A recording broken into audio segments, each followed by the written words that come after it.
లక్షల మంది ప్రయాణికులు ఇబ్బందులు పడుతున్న ఇండిగో సంక్షోభాన్ని సమర్థవంతంగా ఎదుర్కోవడంలో కేంద్ర పౌర విమానయాన శాఖ విఫలమైందన్నారు ఏపీ మాజీ మంత్రి గుడివాడ అమర్నాథ్.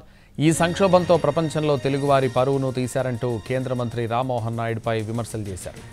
ఎఫ్డిటిఎల్ నిబంధనలను సైతం పక్కనబెట్టి ఇండిగోకు సడలింపులు ఇచ్చారంటే ఆ సంస్థతో ఉన్న లాలూచి ఏంటో చెప్పాలని డిమాండ్ చేశారు.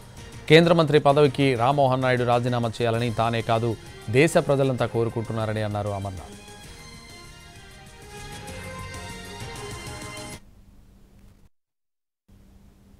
దేశంలో దాదాపు వివిధ ఎయిర్పోర్ట్స్లో గడిచినటువంటి 3-4 రోజులుగా దాదాపు 6-7 లక్షల మంది ప్రయాణికులు ఇబ్బందులు పడతా ఉన్నారు.